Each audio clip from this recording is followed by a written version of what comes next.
Okay, I'd like to call this Finance Committee meeting to order. The first item we have is a request for council action. We have for the Finance 18132, adopt 2018 codification update. 18133, purchase of 2 police SUVs from Lebanon Ford. 18134, expenditure over $15,000 to upfit 2 police SUVs for the Hall Public Safety. 18135, amendment to Wellness Service Agreement, MCRC. 18136, easement for 247 East Smith Road. 18139, increased PO for Crossroads Asphalt Street Department. For the Special Legislation Committee, 2 items are assigned: 18137, LGBTQ inclusion non-discrimination legislation, and 18138, prohibit feeding deer and wild animals. How did I get that? That should be pretty exciting. Okay. Okay, there you go. A little bit off the agenda here, Mr. Earl Olson is here from the airport. We're going to talk about 18083. We talked about this last time. He wasn't able to make the meeting, but he's able to make it now. If you recall, we talked about the gas line. Since the current gas well on the property is no longer producing, they had to switch to propane, and propane is pretty expensive, as shown by the sheet that Mr. Picoli gave us last time regarding how much the cost of propane would be as compared to natural gas. So, Mr. Olson, the floor is yours. Can you all hear me from here? Yes, sir. All right. I basically would like to point out that Light Service of Medina, which is my company, it's a subsidiary of Olson Products, has been operating the airport since 1991. It's 27 years. Been there a long time. And I'm there because when Bob Freed built the airport, he had a very successful real estate business, and he built it to bring people to Medina, to show them the area, to fly people around, and he used the airport quite a bit for his own business. He ran into financial trouble, and as a result, the airport became a property of the lenders. In a receivership, we wanted to make sure that airport was available for ourselves to use. Myself and John Root were very actively using that airport.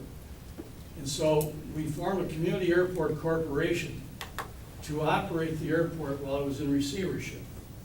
And the receiver was very happy to have us do that since we had airport experience. So John and I put together this corporation. We were limited to 13 people because that's what you had to do. And we operated the airport in receivership. When the city bought it, the city then entered into an arrangement with Community Airport Corporation to operate the airport on a lease that they had prepared. We at that time thought that you didn't need 13 people breathing over the manager's background, so we sold our stock to Dennis Conrad, who then ran the airport for a period of time. Unfortunately, he did not have the resources to continue it and keep it going the way it was supposed to be run.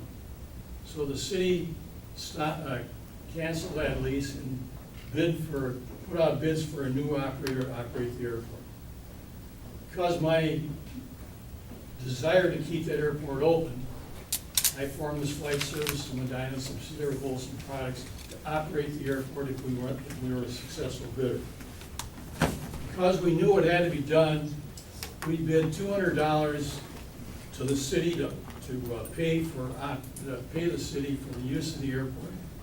Now, it doesn't sound like a lot of money, but what you don't know is that we had to mow the grass, 40 acres, plow the snow, pay all the electric bills. At that time, we had gas there. We had to staff this to be open 363 days a year. The long and the short of it is, this lease, we still pay $200 a year for it. Right now, it costs $152,000 to open that airport and fulfill the lease, plus the $200. So it's not a $200 lease, it's $152,000 plus $200. All right. We found out that we need to add hangars because hangars are a good source of revenue at an airport. So in 1996, I built the first hangar, and I've built more hangars, and to date I've now built 32 hangars out there. Plus, last 2 years ago, the city's hangar was blown down in a windstorm. So I've also built that, rebuilt that, with my insurance company's help on that. So that brings us up to the point of what we're involved with right now. My goal all along here has been to make this a self-sufficient operation. So if I wasn't here, and I'm 82 years old, so I may not be here for another 100 years, that this airport could go on and be an excellent place for people to land and conduct business in Medina and be an asset for the city. To do that, we were almost at a break even at this point until we got a bill for $24,000 for gas and propane, $4,000 to change our heaters over, so that puts us in a hole we aren't breaking even. Give you an example, if we were to sell more gas, you say, well, increase your gas sales. We get $1 a gallon, so that's 24,000 gallons. That's 3 tanker loads of fuel we'd have to sell to make up for this. That's a big bite. So what we really need is more hangars. The reason we can't build more hangars, the last hangar that I built, the last 10-unit hangar I built, the county came out and said, you're gonna have a stormwater management program study done to handle the water that would land on ground, it's now gonna land on pavement, or it's gonna land on a building, so you gotta have a study for that. I paid for a $16,000 study and design for a retention basin.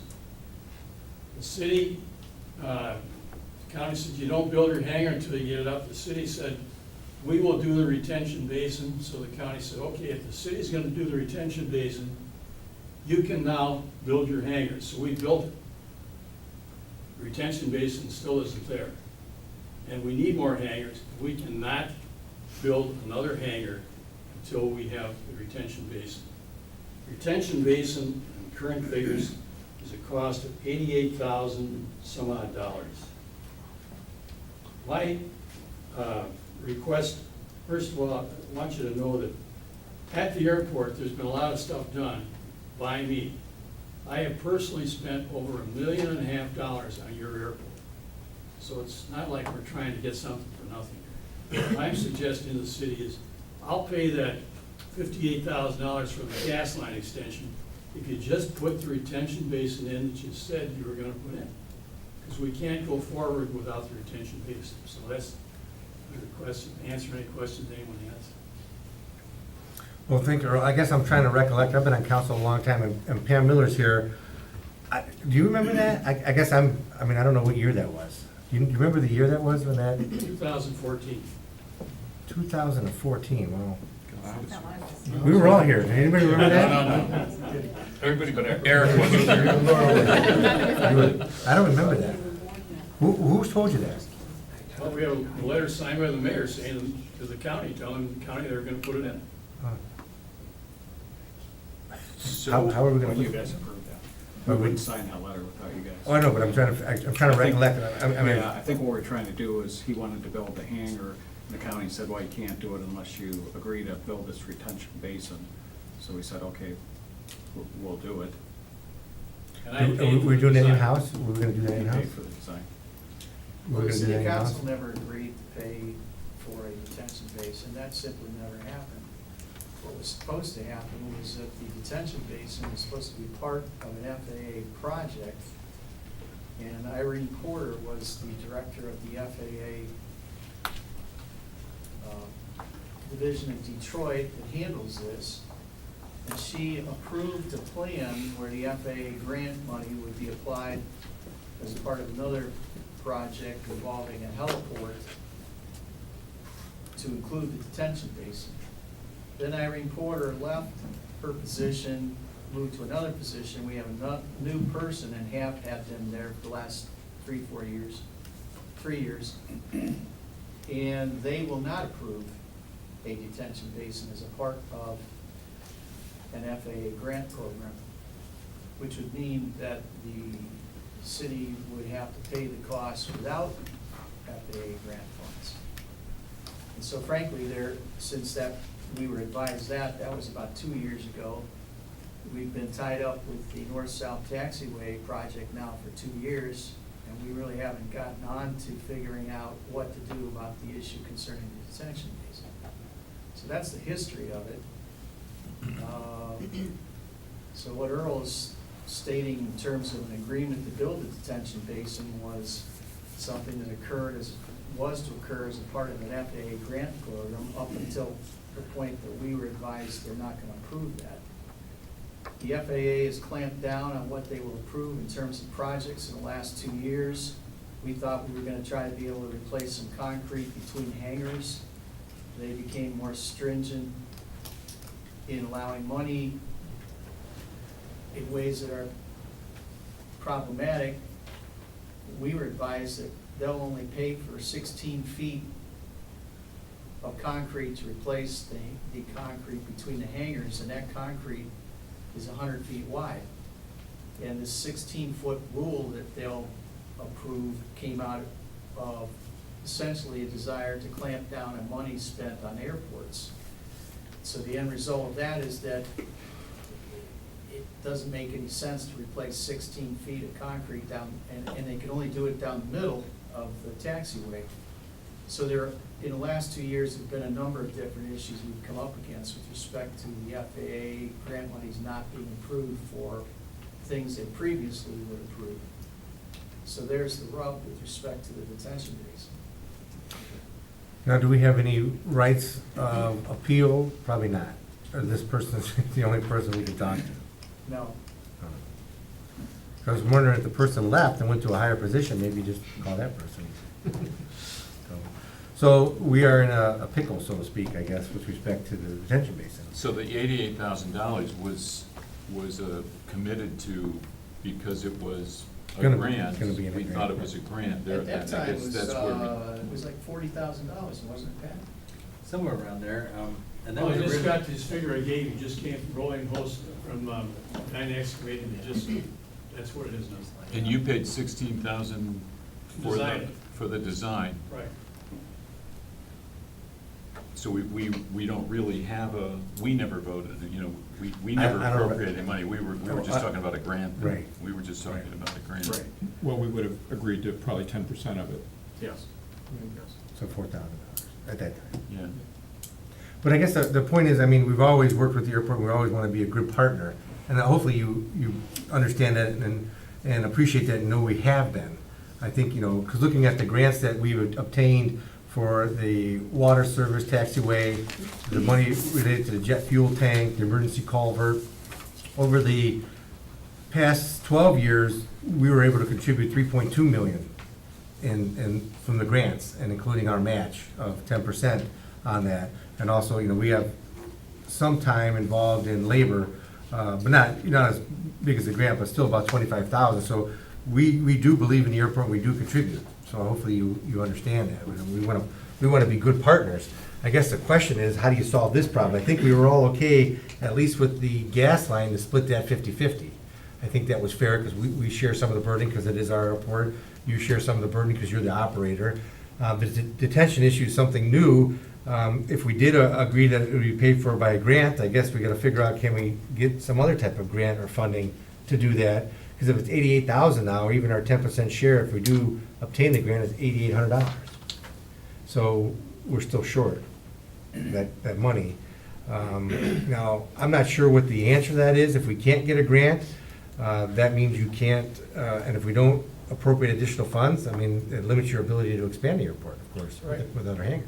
Well, we can't break even without more hangars, where it stands right now. So when you talk about the hangars, Earl, is it you build them and they'll come? I mean, if you build a Yes, hangar, right now, you've got, we have a need for more hangars right now.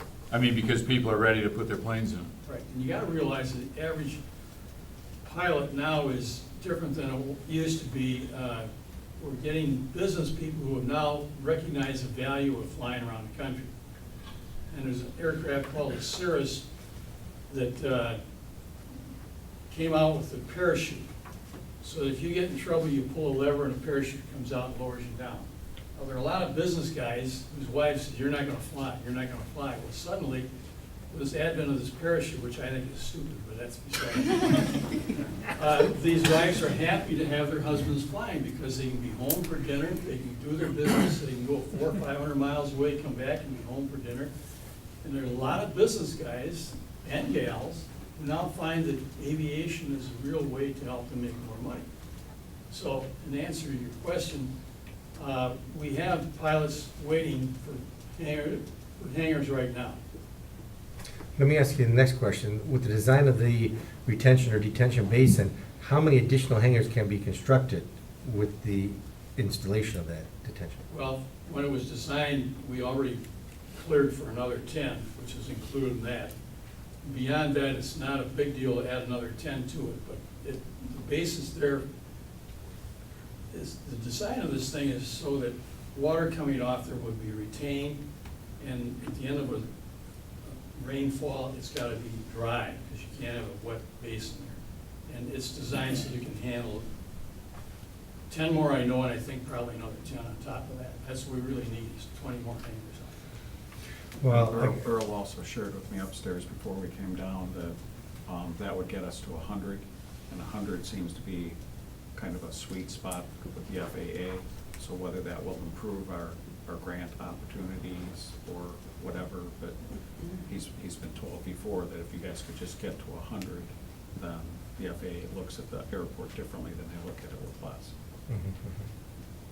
Well, I guess the way I look at this, and this is just me thinking out loud, is that we recognize the problem, and I guess I would still like to share 50-50, but maybe he doesn't have the funds now, so maybe we could front the money, and then when the hangars are built, we can get reimbursed the money or something for our 50% once the hangars are built, so he doesn't have to come up with that 50% now, because there's no operating funds to do so. That would be my opinion. I don't know if you like that, but Well- it still solves, it helps solve the problem.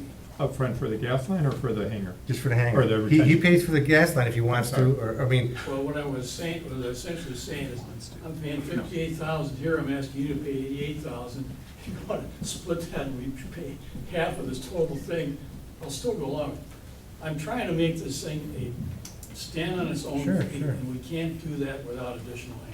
I understand, you recognize our problem too, we got a whole city to run, and there's only so much money, and we gotta figure out what's the best way to allocate it and how to make things work, so. That's where I came in and said, if you pay the one, I'll pay the other, but if you take that total and divide it by 2, I'll even do it. That's your 50-50 split. Yeah, I mean, I think the 50, you know, we had talked about a 50-50 split when we thought we were just doing the gas line. But, you know, we have made we made a long-term commitment to the airport, knowing full well that in the very beginning, it was not gonna be, you know, it wasn't gonna be something where anybody was gonna make money, but that over the years, it would become more important to the community, to the city, as the years went by. And you know, we don't want to bridle it now, if in fact, you know, you need more hangars in order to get to that place where you can break even, or maybe make it profitable. You know, I would be okay with the 50-50. I don't know if you want to do, you know, I don't know if you want us to front the money and then you want us to pay us back. I don't know if that's something that you would be agreeable, but we talked about splitting the gas line, so if we added the two of these up, I guess, and said we'll go. I think it'd be about 68,000 apiece or something around there, And 69,000. I don't need you to front the money, I'll do that. Yeah, I mean, but if we add up the gas line and the So it'd be about retention 60, basin and say 68, we'll put in half and you put in the other half and we're good to go then, and maybe we can see. And we could use the 301 account for that, I would imagine, capital improvement. We could, if there's some hope of being paid back, we'd want to advance it to the. Well, I don't know if there's any airport hope to be paid back our 50% share. fund. Yeah, Because what we're saying is he pays 50% and we pay 50%. that'd be 301. Yeah, I mean, what do people think about that? Okay, but I think we can't lose sight too, that we've been very fortunate to get all those FAA grants for all these years for an asset that we have, that we have forever. We're lucky that up to this point, we haven't had to spend. But if he's able to get the other hangars and be able to get the operating costs up and get the number, and the FAA recognizes it as a more important airport, maybe we can get more. additional funds, right? And I think also that, you know, the work that Earl's done up till now, I mean, he's played a significant role in the, you know, in keeping the airport going and keeping the improvements going and working to make it a better place so that we can get to that spot where, you know, we hope to someday be, you know, down the road. And I think without your expertise, we wouldn't have got this far, so I appreciate that. Well, my $1.5 million helped too. Yeah. Well, I mean, we're unique as far as the city's concerned, the municipal airport, I mean, there are some around the country, but we have one. And that's a great asset, My picture's in so. If you're agreeable to that, is everybody agreeable to that? Are we okay with splitting it 50/50? Telling you, I don't know about this $88,000 figure, the engineering. Earl had done was not engineering that was approved by the FAA. So our engineers at Delta will probably have to modify what Earl had done to make it pass muster with the FAA.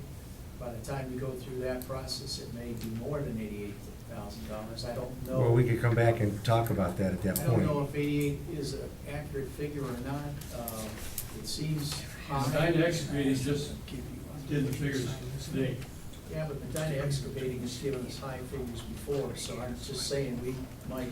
Well, why don't we do this? We were willing to cooperate and share the cost. Let's figure that number out and, I mean, if it doesn't come back at 200,000 or something, I think that we would be okay. Well, the other thing we can do while we're doing that, we'd actually like two things. One is we have the agreement from Columbia Gas, and I'd rather not delay this too long and get into the colder weather and he's still having to use the propane. So if we're agreeable to at least share the cost of the Right. gas. Yeah, right. And then we'll work on the Right. retention Sure. both with Steve from Delta, and in the meantime, that'll give me a chance to have Sandy look, are there stormwater Right. grants Grants. available, stormwater mitigation, different things that we could possibly pull some other funds Sure. to save both of our dollars.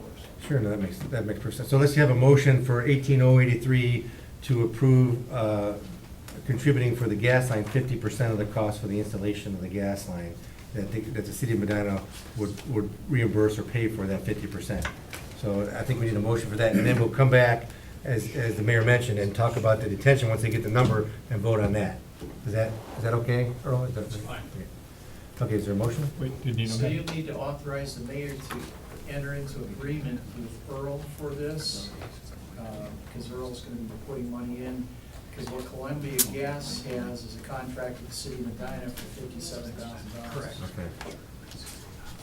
So the only other thing, John, is, that Nino was just telling me is, rather than us wait until August, when you all get back, if we get done in time, that Kathy can do the legislation for that expenditure. Sure.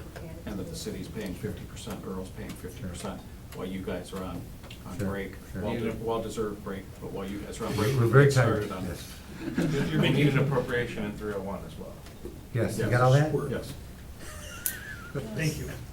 So you- All right, well, the motion right now is, we're entering into the agreement with Columbia Gas, because we haven't done that yet, but that's Right. just the city of Medina. And authorize me to sign it. Yes. Authorize the mayor to sign it, followed by an agreement between Flight Services and the city to split the cost Reimburse the 50% Yes, sir. With the emergency clause. with the emergency cost. And And the city's half coming out of 301. you got all that? So the money's coming out of 301. Got that. We're entering an agreement with Got the that. gas company, authorizing the mayor to sign the agreement, entering an agreement with Flight Services to reimburse the city for half the cost of that agreement. That's it. So moved. Late service. Because right now, the mayor's entering in Columbia Gas solely by the city.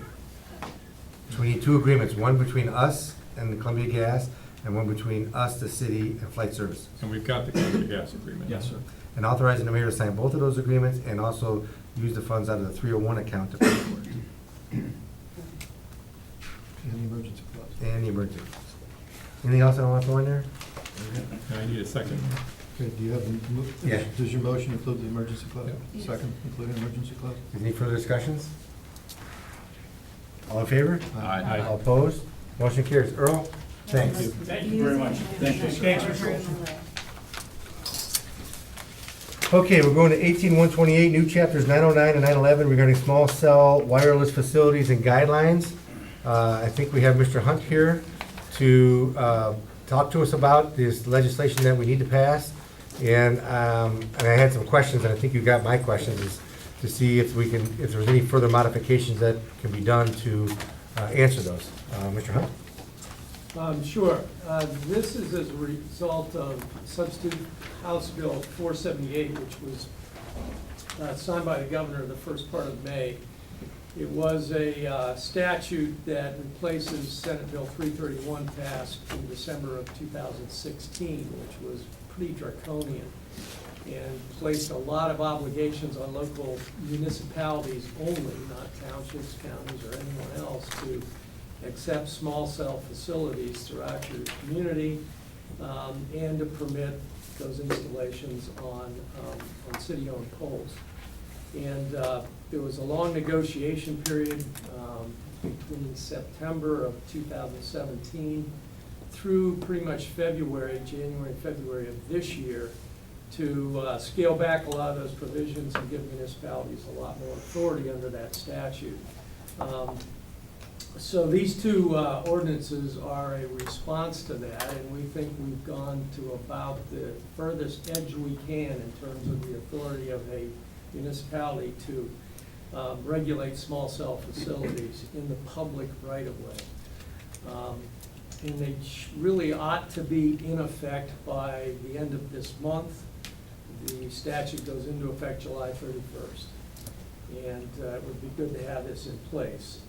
Also, there is a general right-of-way regulation ordinance, which is pretty involved, which is being vetted by your city engineer, your law director, and our firm to get into place sometime, we hope, in the next few months. But this is pretty critical that it get in place by the end of the month. So I think you have one more meeting perhaps that you can get this thing Well, this will be the meeting. in place. But the question that I have, I had a few questions. Since I think we're unique than other communities with our historic square, is there any ability to prohibit just the square so they can locate anywhere else in the right of ways, but they cannot locate in the square or on the gazebo or anything like that? This is just for public rights of way, so anything that's not within the public right of way So the square would be excluded. would be excluded. But Now, I around the can't remember, even though I lived in this community for 20-some years, whether there are actual decorative light poles in the public right of way or they're in the park area. Yes, there is. So that's why I wanted to see if there's a Whether way. those we could- decorative light poles are amenable to having small cells put on them. They may not handle the load, and that's one thing I'm not sure of. Well, we have some new ones that were installed, and I'm sure those were handled. The older ones probably couldn't. But again, is there a strict prohibition that we cannot? Well, the protections right now are that everything other than the antenna itself has to be put underground in historic areas and other areas of the city where every utility is underground. Usually that's newer residential subdivisions. So all of the equipment, what they call ground furniture, that's in those boxes that you often see with telecommunications facilities, even the larger ones, would have to be put underground. And there is a provision in here that there shall be no new poles, new support structures placed in historic areas or areas where all utilities are underground. That's the concerning part, because if they can't put any new structures up, they're gonna use the historic structures. And again, I asked the question, with the entire city, there's no way to carve out an area where there's a strict prohibition? Well, you can try that. As you probably know, Mr. Coyne, that this is a home rule issue, and they will take, I will think the industry will take the position that these are police power regulations, and you cannot conflict with state law with respect to ordinances related to the police power. I think it's worth trying and see what happens. Well, I guess my only concern is, I mean, again, we are unique than most communities where we have this square, and we want to do anything possible that we don't have somebody come in and say, well, I'm just gonna put some antennas on these lights around the square, because so many people use the square, they need better reception. That's something We that we don't want to we do. had the same situation in Hudson, of course, and we've done Hudson's regulations.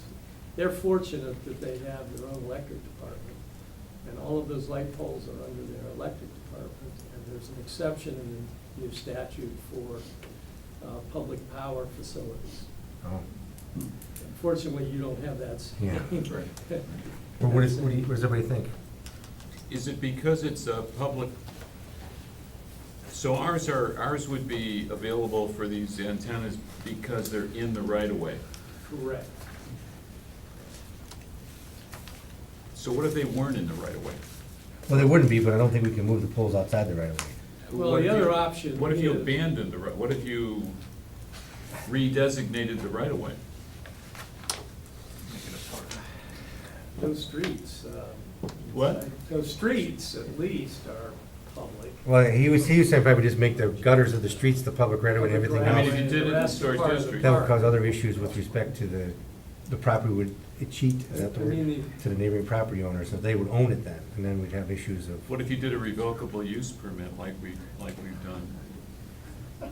We still have to own that. I don't think we can own once we undedicate the right of way to a certain extent, that land, it's not ours. There's no revoke, they'd have to give us a permit, but again, they would own it and we'd have less control. On the square side, Right. but on the business Right. side, they would not. It would be more difficult. And, What does everybody else think? Todd, with the charter, the city generally has the right to have more restrictive rules and regulations than the state. correct. This is an exception to that. They've taken away our right through this legislation. The Supreme Court over a number of years has held that if it is a police power regulation, which I'm sure the industry will take that position, and they did in our negotiation, Yes, sir. that you cannot conflict, the local municipal ordinances cannot conflict with police power regulations adopted by the state. So it's difficult. Now, what I would say is you have traffic light poles on a lot of corners around the square, I know. and so those would be more amenable, I would think, to having small cell facilities. But we wouldn't want that either. Very decorative lighting. So I guess the question is, we either push the envelope a little bit and say the historic district, at least the square itself, now the 9-block area, there are some antennas already in, I think the old GE or G, whatever building, but that's away from the square. I'm just talking from the square, 4 corners of the square in, nothing can go in that area. If they want to go behind the buildings, that's fine, but nothing in the square. I don't know if anyone from the industry's here this evening. I don't think so. We did get a letter, the mayor did today, with 20 requests from AT&T to make revisions to this. And I've gone through it pretty quickly because we just got it today, but I'd say 80 to 90% of those I don't agree with. There may be a couple of things that make some sense. Oh, so they're just looking at the legislation from their perspective of how they'd want to cooperate with us. Right. That's nice. Okay, we probably won't listen to Well, that. let me just ask this question. When we're talking about small cell towers being added to the top of a light post, how big is a small cell tower? They can be pretty large. I should have brought some photos, but there's a canister, which is the antenna itself, which is a minimum of 10 inches in diameter and probably at least 2 feet high, to 3 feet. And then the other equipment, though, associated with it would generally, except for the electric meter, which AT&T uses electric meters apparently, the rest of the equipment should be underground, under the ordinance as we drafted it. I cannot imagine you could put that on top of one of those lights. I mean, physically, I don't know how you would attach that to one of those lights. That's probably true, and I don't know if the loading capacity would be. Well, I mean, what would you hook it to? You'd be hooking it to the frame of the globe, which Well, is that's the lights, but he's also talking about the ones on the corners. ones on the corners, which Right, go. which you could hook it Yes. on pretty easily, right? I would think. I think we ought to, see if we could Just- restrict that area. Just restrict the area. There is one down on East But Smith Road they may not side of challenge Doc it. Nichols building. If Yeah. you want to see one, but Okay. that's how it works, just to Oh. see Okay. what it looks Yeah. like. Okay. Yeah. We Now, could that res- one actually has, I think, both the box and the Actually, I cylinder, don't think we have Okay. a square though. if my memory's correct. We don't own this, It but we want has it right away box. around the square. I say we push the envelope and see what we can restrict. All they can say is no. Well, no, they would have to sue us, but that's okay. But It's really not that large of an area. Right, it's not. Right. Right. And if you go off the square, then they've still got to Right. put everything underground and something on an existing pole. They can't put a new pole. Well, I think it's important enough for the community to do anything we can to protect the look and the square as we've developed it without having, Aesthetics, yes. with outside influence out of our control, changing the character of it. I mean, you have the backs of the buildings, I Yeah, guess, so you have we the would back, just yes. we would just put together a well-defined Yeah. part of the 9-block area, just the square. Just the front of the buildings in, faces. right. Or whatever, And, right. and the rest of the area would be, we'd leave alone. I think that's right, because we're all the big, I guess, the traffic signals and all that would be included around the square, so nobody can touch that. Right. They'd have to go to the next, intersection. Right, and maybe that would work as long as they had other options to go behind the buildings, So that's the first question. The second question I had, is there a way that if they violate this rule, I mean, we had a penalty in there, $500 each time, can we say, you violated 3 times, we just kick you out? I think you can have a revocation. I mean, because if they keep violating it, I mean, there might be one provider, like you said, AT&T, but if they violate it throughout the city, they have to be more of a steward, and if they do it, then we can say you're out. Well, I think it would be to a particular facility. Oh, number one facility only, okay. And not all their installations around town. And I think you can have a revocation provision, and the result of that revocation would be removal. What would be the fair number in your estimate? 3 or 2? I just picked 3 because it was 3 strikes you're out kind of thing. Mr. Coyne, you're probably, it's probably a good estimate. Okay. For one facility. Right, okay, Yeah. no. Does anybody like that idea? Is that Yeah. something that Yes. working on? And, okay, we talked about that.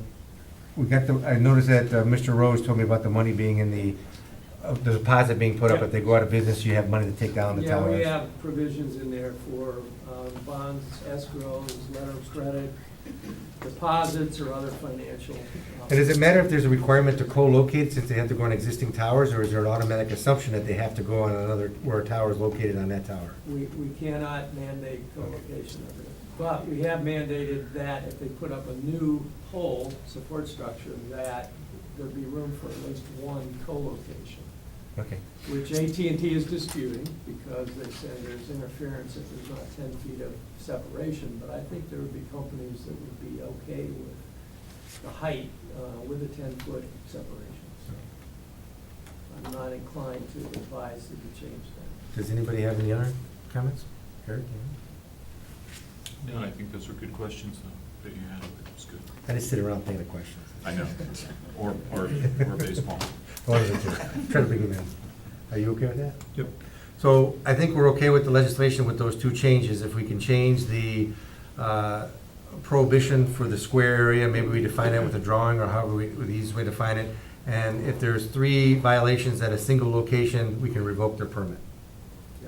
Do you want to pass this ordinance? Subject to those changes is fine. Subject to law director approval, and then I make the I think so. changes? and- Yeah, unless you want to come back for another meeting. Well, how we get, are we gonna be able to get that done to have it on tonight's agenda? It's already on. But I with the think what he's changes, saying is if you do it with these ideas in mind, then he'll review it. Yeah, make it's sure subject it to meets these that. changes being made to the law director's satisfaction, and then it'll become effective. Is everybody okay with that? Okay, so is there a motion? No. No, there's no one. yeah, I just wanted to see what Craig was saying there. I thought it was asleep. So we can have Patrick do a legal description outlining the square, not tonight, but. Right, Yeah. I think we'd want to So, incorporate it. Now, I don't know how far back on the building, maybe halfway back on the buildings, you think? Because we don't want anything to be right on the corner, then to sneak out or something. Right. So maybe halfway through the building on the square, that way they can go in the back of the buildings, but they can't go on front of the buildings, and right in the top and the front, somewhere where we can't see it. Just in the square area, not the whole 9 blocks? I don't think we need to go the 9 I was blocks. talking about just the square. Okay. Just halfway. Right away, No, understand though, that the whole advantage of this from the utility companies pushing it through the state was the access to the right of way. So. I know. But, yeah, so But- by saying you're behind the building now, that's not right of way anymore, so they have to negotiate with those individuals. Well, there's another street behind the building, I guess. They could go on that Todd street. has a Somewhere. suggestion on Yes? We want to make this easy enough for Pat to be able to enforce. We do. So perhaps, as long as it's set back from the square, Right, the right. distance of the back of any building on the square, That'd be fine. that may, That'd be fine. I think that's what we want to try to eliminate, trying to sneak around the Seems to corner. me they'll get enough coverage perhaps to cover the square. That's what they Yes. want to cover, Yeah. because you Yeah. have all kinds of events there, I know. and they want people to be able to use. They should still be able to get iPhones coverage. and Yeah. everything else, so. That's good with that. Okay. Okay, so move to approve new codified ordinance 909 and 911, subject to the two amendments and final approval of the law director. With the one amendment being prohibition on the square area to be defined by Mr. Patton. And also the, if there's three violations in any one location, the permit's revoked. Now, can we say automatically revoked, or do we have to take action? The permit's revoked, or. Okay, automatically, have okay. The city engineer revoke it, and that means they have to remove it too. Okay. I think those two things need to be in there. Okay. Okay, I guess I'll second it. Any other discussion? Oh, wait a minute, I was supposed to say. Okay, I'm sorry. Snooze, you lose. All right, all in favor? Aye. All opposed? Motion carries. All right, thanks. Thanks a lot for coming, explaining that. You saved us another meeting. Okay, so next we got 18132, accepting a 2018 codification update. And I believe this is just for, let me get to my page now. This is just for the ordinances, I take it. The annual codification of our ordinances. Any questions on that? It's pretty straightforward. Yep, move to approve. Second. All in favor? Aye. All opposed? Motion carried. Bill lost out again. Okay, 18133, purchase of two SUVs from Lebanon Ford. Chief? Thank you, Mr. President. This is for our normal yearly vehicle rotation. We'd like to purchase two Ford Explorer all-wheel drive police interceptors, 2019 model year, and this is out of our 2018 budget. It is budgeted for. Questions? You don't need the emergency clause, or you do? No, we do not. Move to approve. Second. All in favor? Aye. Opposed? Motion carries. Then we have expenditure over 15 for Hall Public Safety to upfit these SUVs. Chief? Yes, sir. This is the upfit charge for Hall's Public Safety to come in and add the light bar and move the equipment over. So we're moving it from one vehicle to another vehicle, or how's that working? We're moving pieces and parts from one vehicle to the other one and adding some extra equipment to the newer vehicles. Move to approve. Second. Anybody any questions on that?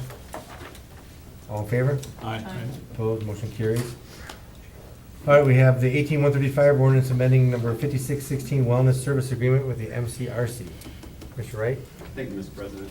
This is a request for council action to authorize the mayor to sign an amendment to ordinance 56-16, which is our wellness service agreement with the Medina Hospital. This adds 3 more years to our partnership we've had in place since 2010 and helps support our Healthy Medina initiatives. I want to thank the hospital for the continued support and partnership we share with them. Thank you. Questions? So, let me just mention, so on the front page of the amendment, this article number 16 is totally new. So the old agreement was as is. This is a new, and what they wanted to do, originally they had any competitive healthcare facility. And I talked with Dr. Shoebridge a little bit and told him, it's pretty broad.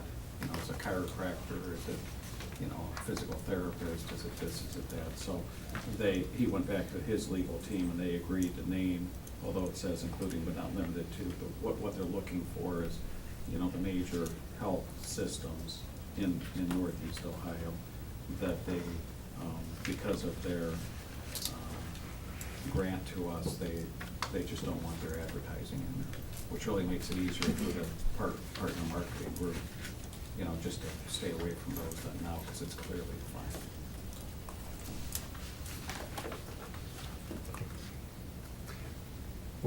What if things change in the county, the whole issue with this birthing center thing, what happens with that?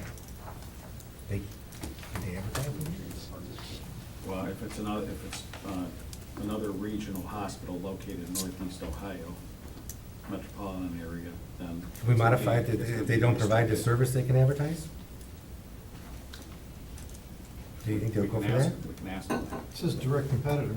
Well, I mean, if they don't provide the service, they provide birthing services in other counties, but not, I just don't wanna get caught up where you're locked out for no particular reason. Does that make sense? Yeah, I understand what the question is, it's just, you know, they may argue that they do offer birthing services, just not in the county.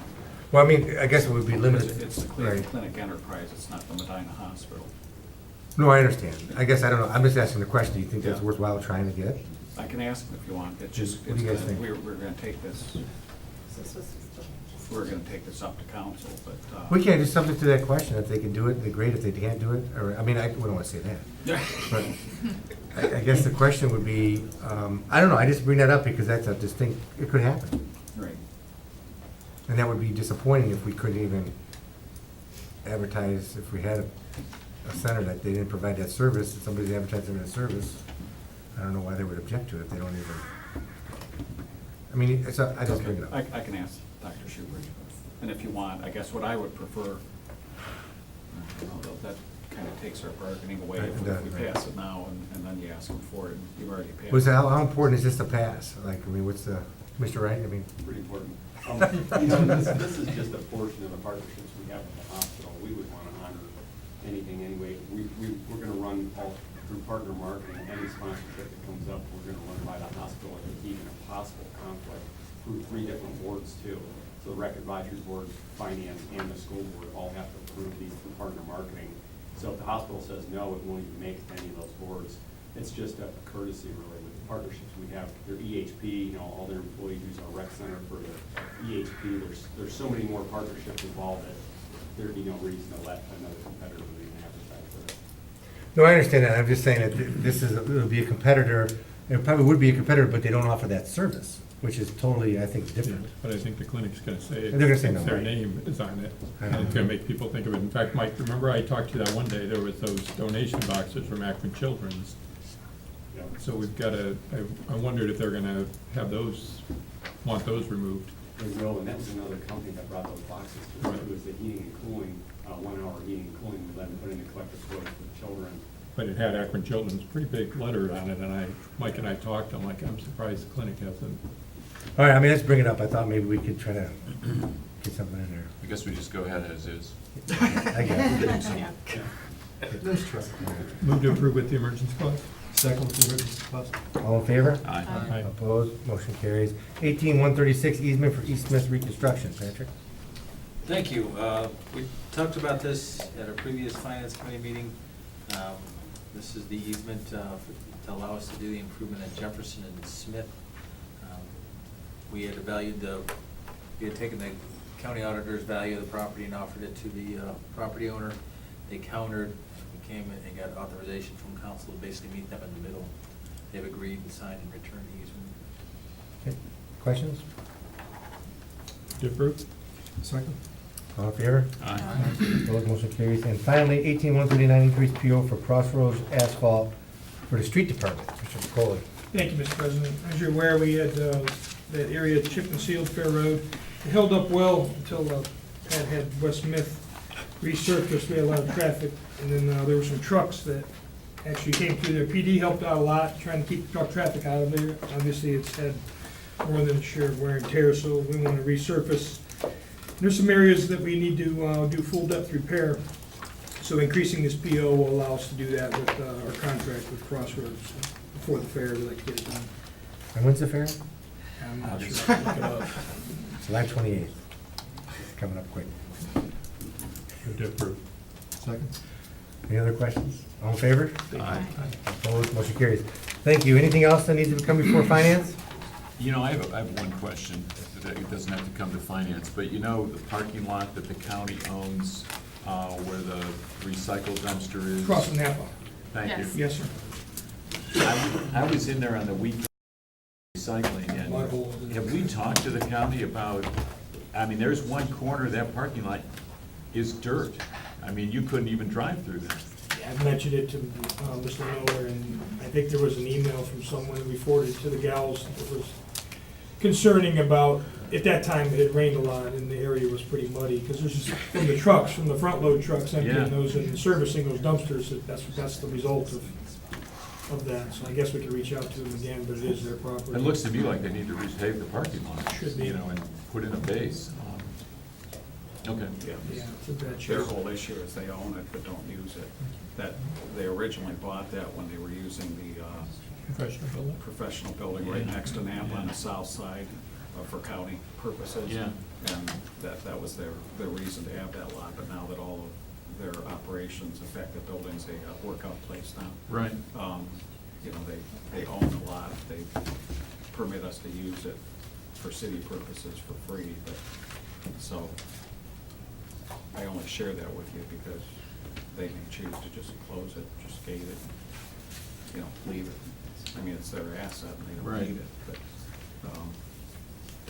And it's a shame because it's so close to the It square is, that it it could is. actually be useful. and I mean, there are many times, you know, candlelight walk, Mhm. when we have the parades that. Fills up. Yeah, we do get quite a few Right. cars. I don't know, maybe I'll have, Nino chat with them and see if there's something we could do collaboratively with them on Yeah. it. Because obviously, I guess my whole point is I think the city probably gets more benefit from it than the county does. Yeah. So, Yeah, good point. but I agree, it should be safe and usable as well, so. Anything else? No. No? All right, the meeting's adjourned.